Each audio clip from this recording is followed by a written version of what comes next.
checking out part 2 of the chat with Robbie McEwen, Australian cycle legend and Tour de France green jersey winner 3 times. Here's some highlights from an awesome clip on YouTube of Robbie doing his thing.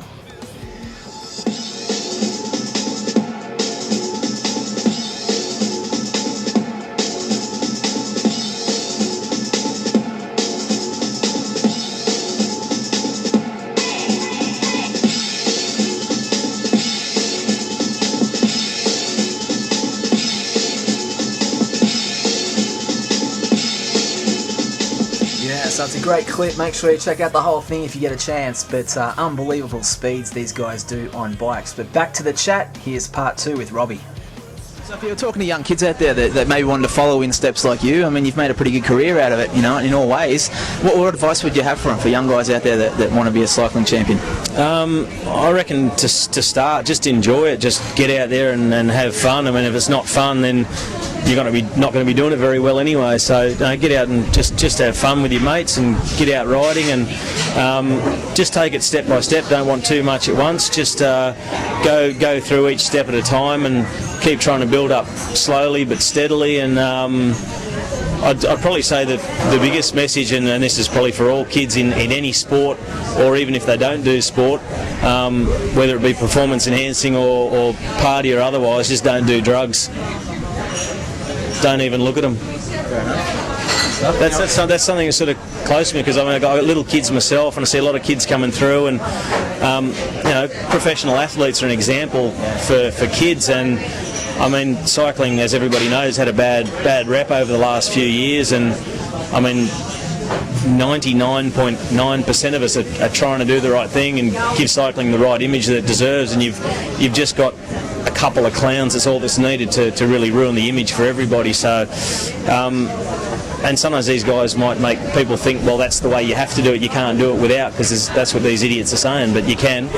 I'm proof of that. I'm still going at 36 because I've always done it clean, so that's the way to go. Yeah, definitely the way to go, and so many amazing things can happen during the course of the Tour de France. Check this out, another clip I found on YouTube. Unbelievable.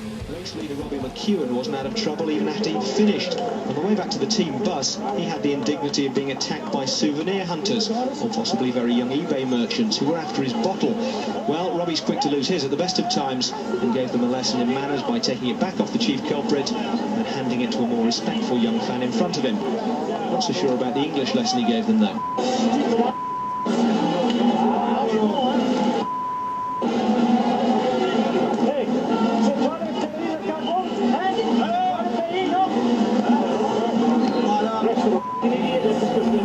Yeah, so a pretty cheeky move there from a spectator, but Robbie sorted him out. It was great to talk with him about the big event coming up, the return of Lance Armstrong, the legend, to the Tour Down Under this weekend in Australia. Speaking of the man, Lance, I mean, he's the Michael Jordan, really, of cycling. This is so famous. I mean, you had a bit of a run-in with him, didn't you, a couple of years ago in one of the tours? You shared a couple of nice things about each other? Oh, yeah, that can happen in any sport, I think, in the heat of the moment, in the heat of battle. Things happen and things get said, but that was a minor run-in. He said something to me, I told him to pull his head in, and not those exact words. Yep. And later, just a little bit later in that stage, I think that's what sort of fired it up the most.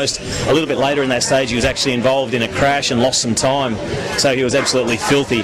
But no, that's all water under the bridge. I mean, we've spoken a lot of times since then, and in the last tour that he rode, 2005, we had a real good chat. So I'm looking forward to him coming back into the sport, and I think it's a really good thing. And I always said he probably retired too early anyway, in terms of his athletic ability. But you've got to also look at all the other factors, the stress and how busy his life is and how many demands there are on him. And I think that pressure made it just not as enjoyable for him anymore. But I truly think he missed the competition and missed the sport and missed being part of a team, and that's why he's coming back. And yeah, why wouldn't you? Yeah, no worries. I mean, he must be, in your mind, you talk about dreams before riding a tour, for someone to win a tour 7 times of that magnitude, he's a freak, isn't he? It is unbelievable. I mean, he's such a gifted athlete, and I've said this a few times. I think if he comes back this year, he's planning to ride the Tour of Italy, and then he'll obviously go through onto the Tour de France. I think if he can reach 90% of his former capacity, he'll win the Tour again. I think he's probably been sitting at home the last couple of years thinking, I can beat these blokes. You saw Pereiro won the 06 Tour after getting basically gifted 28 minutes on one stage in a breakaway. I mean, Landis came back and beat him, but we know the story about that, the positive test, and he was disqualified. But then Contador won in 07, Sastre won last year.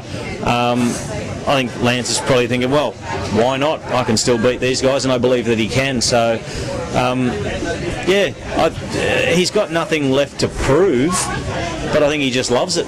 And if you still feel that you're physically capable and you miss it, I mean, there's no one should be sitting there saying, oh, he shouldn't be coming back, and why would you? I mean, don't question it. Why not? Yeah, exactly. It's great for the sport. And it must be a good feeling for him when he's riding next to you, thinking, you're one of the best sprinters in the world, and he must love getting one over you. And it must be just the same for you. You're riding next to an all-time legend, and you want to beat him. Well, I think you put it this way, pretty much.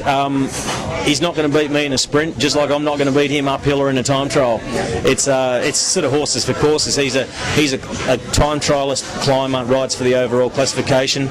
I'm a sprinter, flat stages, sprint finishes. So two almost a different sport. When you look at it like that, you can really dissect the sport up into different disciplines. You've got guys who are very good in time trials or in climbing or in sprinting or in special types of races.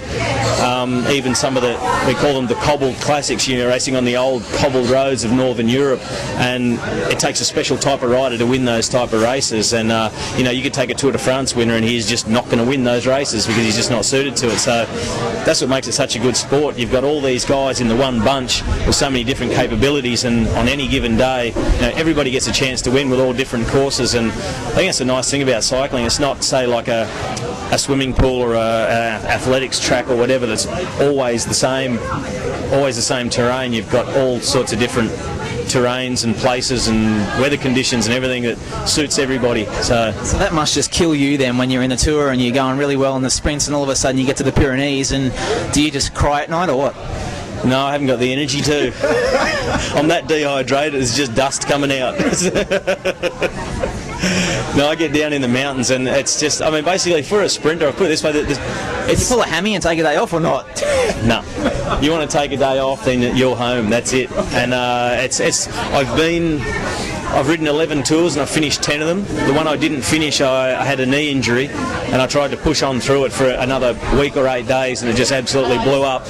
And even though I was sort of in a way glad to be out because I was in such pain and I could hardly pedal, it was really disappointing to be out, and everybody else, the tour just goes on, the circus keeps going and just goes on without you, and then you're sitting there at home and you try not to watch it on TV, and then you sort of you see it and you're like, and you're out. Yeah. Mate, I love making a show about dreams and stuff, and obviously you're living yours from a young boy, dreaming about riding around the world. You've won everywhere.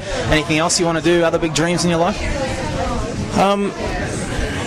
I just think after my career, I just want to start learning new things, business, about myself, just in a way growing more as my kids grow up, being there constantly for my kids.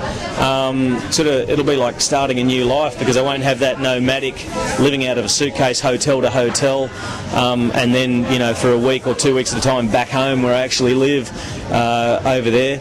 So. And after that, I think I first want to, when I do finish, take time to sort of regroup and see where I want to go and what I want to do. And I think in the long term, I want to stay involved with cycling in some way, without becoming like a team director who's again living out of a suitcase hotel to hotel and at the races every day. But in some way, I think I'd like to help in the grassroots and the development of the sport here, and try and keep promoting cycling here in Australia while doing other projects that are totally nothing to do with cycling, to sort of broaden my horizons a bit, because I've been doing the same thing for a long time. But I've got all these little plans ticking over in my head that I'd like to do as well, and I'm